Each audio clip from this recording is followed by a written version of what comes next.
बिस्मिल्लाहिर्रहमानिर्रहीम।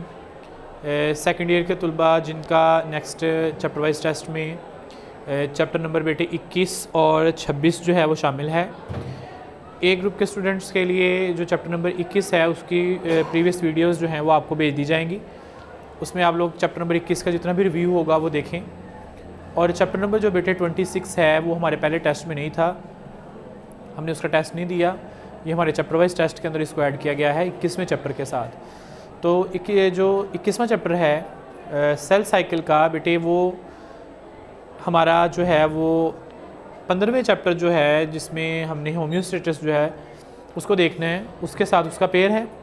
और जो चैप्टर 26 है बोर्ड में इसमें से सिर्फ शॉर्ट क्वेश्चंस का जो है वो पोर्शन हमें पूछा जाएगा। तो बेटा जो 26वां चैप्टर सब मेजर इकोसिस्टम्स का है उसमें हमारे पास जो सबसे पहले हम स्टार्ट करेंगे 26वें चैप्टर के शॉर्ट क्वेश्चंस के रिव्यू से। तो चैप्टर 26 में जो सबसे पहला बेटे शॉर्ट क्वेश्चन है, टॉपिक है, वो वेदर और क्लाइमेट का है।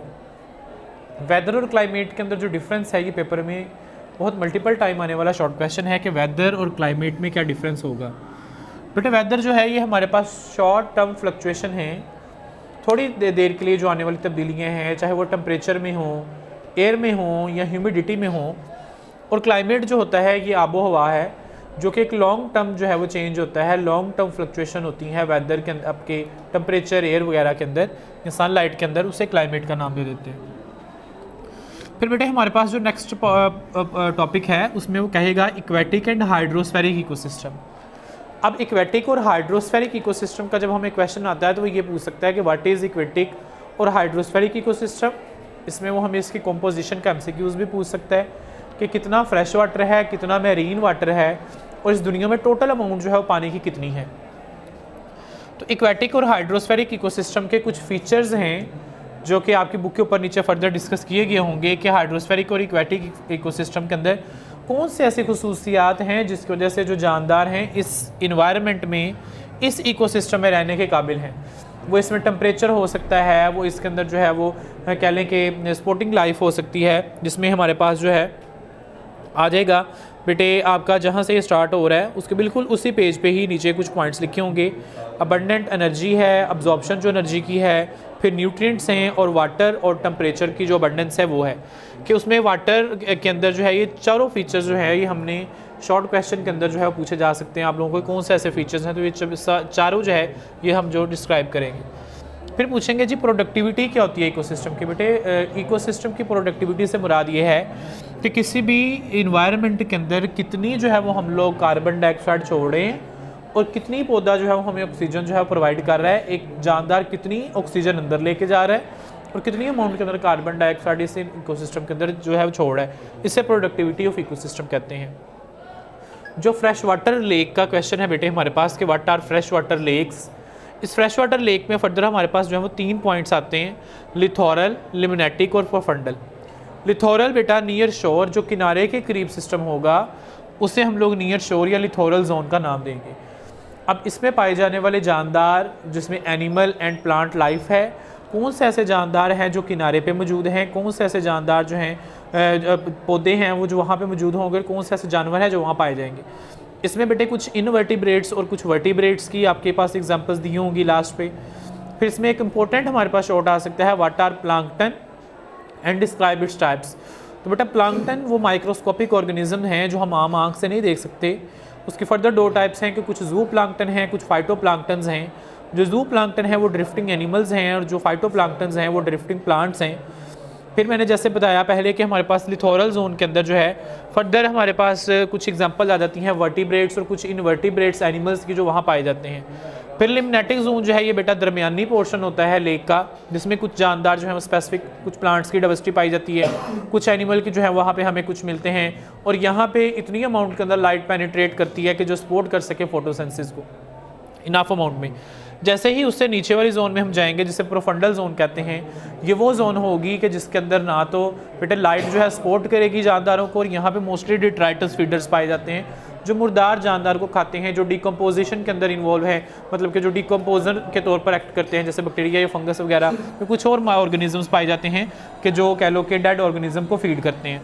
फिर बेटे intervention of man in aquatic ecosystem के अंदर जो हमें क्वेश्चन पूछेगा कि इंसान ने अपने इस एक्वेटिक इकोसिस्टम को किस तरीके से जो है वो गंदा किया है, जिसमें स्पेसिफिक एग्जांपल जो है हमें यूट्रोफिकेशन की मिलती है कि जिसमें पानी के अंदर जो है वो नाइट्रोजन या सल्फ़र वगैरह के कुछ फास्फेट वगैरह बहा दिए जाते हैं फर्टिलाइज़र्स की सूरत में, जानवरों का मैनोर है, कुछ इंडस्ट्रियल वेस्ट है या कुछ ह्यूमन एक्टिविटीज़ जो हैं जिसमें डिटर्जेंट्स वगैरह के जैसा मैंने बताया कि रोल है, जो पानी को गंदा कर रहे हैं और उस पानी के ऊपर जो है वो एक स्कम लेयर क्रिएट कर देते हैं जो कि एक्चुअली जो है वो बहुत सारे जानदारों को खुराक भी दे रही है, लेकिन वो पानी को जो है वो आलूदा कर रही है, उसको एसिडिफाइड कर रही है, जिसकी वजह से जो लेक्स हैं वो एसिडिफाइड हो जाती हैं। तो यहाँ पे हम लोग इसके 2-3 शॉर्ट क्वेश्चंस निकल सकते हैं। इंसान ने इस एनवायरनमेंट को कैसे गंदा किया है, यूट्रोफिकेशन क्या है, एसिड जो लेक्स हैं वो किस तरीके से एसिडिफाइड हो सकती हैं।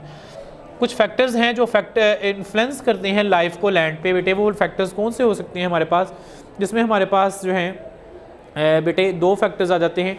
एक तो बेटे टेम्परेचर है और दूसरा एयर है। टेम्परेचर और एयर की बात यहाँ भी तफसीलन हो जाएगी आपकी हाइड्रोस्फेरिक इकोसिस्टम में। वही जो पॉइंट है वो यहाँ पे भी उसने डिस्क्राइब किए होंगे कि ज़मीन का जो टेम्परेचर है वो इतना मॉडरेट है कि जहाँ पे ज़िंदगी को सपोर्ट किया जा सकता है ताकि प्लांट फोटोसिंथेसिस कर सकें और इंसान जो है वो ज़िंदा रह सकें। और एयर की क्वांटिटी क्योंकि आपको पता है कंपोजिशन हर जगह पे सेम होती है, तो हवा जो होगी वो किसी भी जगह पे जो है वो स्टेबल रहेगी और वो कॉन्स्टेंट जो है उसकी कंपोजिशन होगी। फिर कुछ एडाप्टेशंस हैं जो जानदारों ने अपनाई है इस लैंड पे रहने के लिए। ये शॉर्ट क्वेश्चन आ सकता है कि कौन सी एडाप्टेशंस अपनाई गई बेटे, जिसमें स्पोर्टिंग टिश्यूज़ हैं। वो स्पोर्टिंग टिश्यूज़ क्या हैं, लाइक जैसे पौधों के अंदर जाइलम और फ्लोएम है वो स्पोर्टिंग टिश्यूज़ हैं, और इंसानों के अंदर जो स्केलेटन है वो हमें सपोर्ट कर रहा है जिसकी वजह से हम चल फिर रहे हैं। और इसी तरीके से इंसान ने होम्योस्टेसिस करना सीखा, कंजर्वेशन की पानी की। इसी तरीके से पौधों ने जो है वो डिफरेंट मेथड्स जो हैं चूज़ किए जिसकी वजह से वो पानी को जो है वो कंजर्व कर सकते हैं। फिर बेटा नेक्स्ट हमारे पास डिवीजन का क्वेश्चन आ जाता है कि हमने इस इकोसिस्टम की टोटल कितनी जो है वो डिवीजन्स करनी है। इसके डिवीजन के अकॉर्डिंग बेटे हमारे पास जो है फर्दर 3 जो है वो डिवीजन्स हमने की हुई हैं इसकी। फॉरेस्ट की, जिसमें tropical rain forest, temperate deciduous forest, coniferous alpine and boreal forest जो है वो हमारे पास शामिल हैं। फिर हमारे पास क्वेश्चन आता होता है what are the sub major ecosystems of Pakistan. Pakistan में पाए जाने वाले कुछ मेजर इकोसिस्टम्स कौन से हैं बेटा, उसकी आपने लोकेशंस भी तैयार करनी है कि वो किस जगह पे मौजूद हैं, और वो जो आपकी इकोसिस्टम्स हैं उनके नाम क्या हैं। इकोसिस्टम के नाम के साथ उसकी लोकेशन एमसीक्यूज़ में पूछी जा सकती है। हम स्टार्ट करेंगे हमारी पहले फॉरेस्ट से, जिसका नाम है जी टेम्परेट डेसिडियस फॉरेस्ट जो है। ये कैसे फॉरेस्ट होते हैं, ये क्वेश्चन आ सकता है। What are temperate deciduous forest. Temperate deciduous forest में जो फर्दर एक्सप्लेनेशन दी गई है, इसमें एवरेज रेनफॉल कितनी है, कितनी बारिश होती है सालाना, यहाँ का टेम्परेचर कैसा हो सकता है, कितना फ्लक्चुएशन आता है। फिर प्लांट और एनिमल लाइफ जो है वो यहाँ पे वेरी इंपॉर्टेंट पॉइंट पूछा जा सकता है। बेटे ये वो टॉपिक है जिसके एनिमल और प्लांट लाइफ के साइंटिफिक नेम उन्होंने मेंशन किए हुए हैं, तो ये लाजमी आपको साइंटिफिक नेम आने चाहिए। ये मल्टीपल टाइम एमसीक्यूज़ पेपर में पूछा जा चुका है। सोइल की कंडीशन जो है वो टेम्परेट डेसिडियस फॉरेस्ट में कैसी है, ये शॉर्ट आ सकता है। और यहाँ पे ह्यूमन इम्पैक्ट जो है उसने क्या असर डाला है इंसान ने इस इकोसिस्टम को तबाह करने में या उसको बनाने में। फिर हमारे पास coniferous alpine and boreal forest हैं। इसमें क्वेश्चन पूछा जाएगा what are coniferous alpine and boreal forest. इनकी लोकेशन क्या होगी, पाकिस्तान के अकॉर्डिंग कहाँ पाए जाएंगे, और ये पूरी ओवरऑल दुनिया में जो है किस जगह पे जो है वो हमारे पास ये फॉरेस्ट पाए जाते हैं। सबसे इंपॉर्टेंट कंडीशंस इसमें शॉर्ट में जो पूछी जा सकती है वो टैगा की है। ये क्या होता है, वेरी हार्श कंडीशंस होती हैं जहाँ पे जो है वो ग्रोइंग सीज़न बहुत शॉर्ट टर्म्स के लिए आता है, और जो वहाँ पे सर्दी है वो बहुत ज़्यादा होती है जिसकी वजह से पौधों को या जानवरों को फेवरेबल कंडीशंस बहुत कम मिलती हैं। फिर यहाँ पे बेटे शॉर्ट क्वेश्चन है लैटीट्यूड और आल्टीट्यूड का, ये डिफरेंस में पूछा जाएगा। यहाँ पे टेम्परेचर जो है वो कैसा है। यहाँ पे एनिमल और प्लांट लाइफ का शॉर्ट क्वेश्चन आ सकता है कि एनिमल और प्लांट लाइफ बताएं कोनिफेरस अल्पाइन और बोरियल फॉरेस्ट की।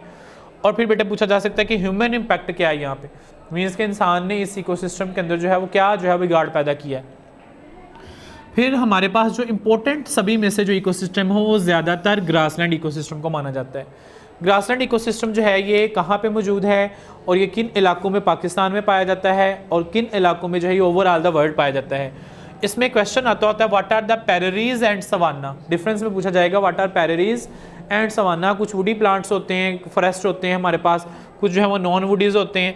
यहाँ बेटे क्वेश्चन एमसीक्यूज़ के तौर पर पूछा जाता है पैम्स ऑफ अर्जेंटीना का, कि पैम्स ऑफ अर्जेंटीना क्या है वो आपको पता होना चाहिए। फिर रेनफॉल कितनी है ग्रासलैंड इकोसिस्टम में, ग्रासलैंड में पाए जाने वाले कौन से प्लांट्स हैं जो यहाँ पे हमें मिलते हैं, पौधों की कौन कौन सी डाइवर्सिटी यहाँ पे पाई जाती है, और इसकी प्लांट की डाइवर्सिटी से बिलोंग करता हुआ इसका शॉर्ट है जी लेयरिंग का इंपॉर्टेंट, कि पौधों के अंदर लेयरिंग क्या होती है जो हमारे पास ग्रासेस हैं। तो बेटा कुछ टाल ग्रासेस हैं, कुछ शॉर्ट ग्रासेस हैं, कुछ मीडियन ग्रासेस हैं जो मिडल में आते हैं, तो इसके अकॉर्डिंग इनकी एग्जांपल्स जो हैं वो आपको आनी चाहिए। एग्जांपल के साथ लिखेंगे कि फर्स्ट लेयर के अंदर ये वाले ग्रासेस शामिल हैं, सेकंड में ये वाले हैं, थर्ड के अंदर ये वाले हैं। सॉइल की कंडीशन यहाँ पे ग्रासलैंड में किस तरह की है, एनिमल्स कौन कौन से ग्रासलैंड इकोसिस्टम में पाए जा सकते हैं, what is the productivity of grassland ecosystem. अब ये वाली प्रोडक्टिविटी जो पहले मैंने प्रोडक्टिविटी आपको बेटे बताई है इससे डिफरेंट है। ये प्रोडक्टिविटी जो है ये आपके पास पूछी जा सकती है अपना एक्वेटिक इकोसिस्टम के अकॉर्डिंग, और ये पूछी जा सकती है आप लोगों को ग्रासलैंड इकोसिस्टम के अकॉर्डिंग कि ग्रासलैंड इकोसिस्टम की प्रोडक्टिविटी क्या है, कि एनुअल ग्रास कितना जो है वो ग्रो करता है वहाँ पे। ये उसकी रेनफॉल पर डिपेंड करता है, किस इलाके में कितनी रेनफॉल हो रही है, और उसके अकॉर्डिंग जो है उसकी ग्रास की प्रोडक्टिविटी होगी। फिर इंसान ने ह्यूमन इम्पैक्ट क्या होगा ग्रासलैंड इकोसिस्टम में, जिसमें डेजर्टिफिकेशन का शॉट आ सकता है कि इंसान ने इस ग्रासलैंड इकोसिस्टम को किस तरीके से डेजर्ट के अंदर कन्वर्ट कर दिया है। सेकंड लास्ट इकोसिस्टम जो है वो हमारे पास डेजर्ट इकोसिस्टम है। डेजर्ट इकोसिस्टम पाकिस्तान में किन इलाकों में पाया जाता है, उस डेजर्ट इकोसिस्टम में इंपॉर्टेंट तरीन जो शॉट है वो थल एंड थर का है। ये डिफरेंस पूछा जाता है, एमसीक्यूज़ में आता है कि पाकिस्तान के अंदर कौन से इलाकों में थल है, कौन से इलाकों में थर है, और ये डिफरेंस है। फिर प्लांट एंड एनिमल लाइफ जो है वो डेजर्ट इकोसिस्टम की किस तरह की है, और यहाँ पे टेम्परेचर और एनुअल रेनफॉल का एमसीक्यूज़ इंपॉर्टेंट है कि डेजर्ट इकोसिस्टम में जो सालाना बारिश है और वहाँ पे टेम्परेचर कितना जो है वो पाया हो सकता है, और ह्यूमन इम्पैक्ट क्या है डेजर्ट के अंदर। इसमें सहील की एग्जांपल दी गई है बेटे, लाजमी तौर पर शॉर्ट पूछा जा सकता है, उसको लाजमी देखना आप लोगों ने। फिर टुंड्रा इकोसिस्टम लास्ट इकोसिस्टम है जो हिंदूकुश और कराकरम माउंटेन्स वगैरह में हमें मिलता है। इसमें प्लांट और एनिमल की लाइफ किस तरह की है, कौन से पौधे, क्योंकि यहाँ पे क्योंकि वेजिटेशन इतनी ज़्यादा नहीं है तो यहाँ पे इस तरीके से एनिमल और प्लांट्स वगैरह हमें नहीं मिलते जिस तरह बाकी इकोसिस्टम में है जो हमें मिलते हैं। और यहाँ पे ह्यूमन इम्पैक्ट वेरी इंपॉर्टेंट है कि डेजर्ट टुंड्रा इकोसिस्टम में इंसान ने किस तरीके से, क्योंकि यहाँ पे मैंने पहले बताया कि कोई लाइफ वगैरह जो है वो इतनी ज़्यादा नहीं पाई जाती, जिस वजह से इंसान ने जब बड़ी आसानी से यहाँ पे जो है वो ऑयल ड्रिलिंग्स वगैरह और ये जो मैंने जो है वो यूज़ किया गया है इसको बेटा ये सिविलियंस के तौर पर जो है वहाँ पे प्रैक्टिसेस करवाई गई हैं, तो इसको जो है वो टुंड्रा इकोसिस्टम को देखा गया है। फिर जो लास्ट पे लिखा होगा इकोसिस्टम एंड जो है वो मैन, कुछ इस तरीके से एक टॉपिक होगा लास्ट पे, उसको सिर्फ अच्छे से रीड कर लीजिएगा। बाकी हमारे ये जो मेन सिस्टम्स हैं इकोसिस्टम्स के मैंने आपके सामने एक्सप्लेन की हैं। चैप्टर के जो शुरू में इक्वेटिक इकोसिस्टम के शॉर्ट क्वेश्चंस हैं वो मैंने सभी आपको हाईलाइट कर दिए हैं कि ये शॉर्ट हैं। चैप्टर नंबर 26 में से जो शॉर्ट आएंगे वो सिर्फ यही होंगे, इसमें अच्छे तरीके से जो मैंने एक्सप्लेन करवाए हैं इनको देखिएगा।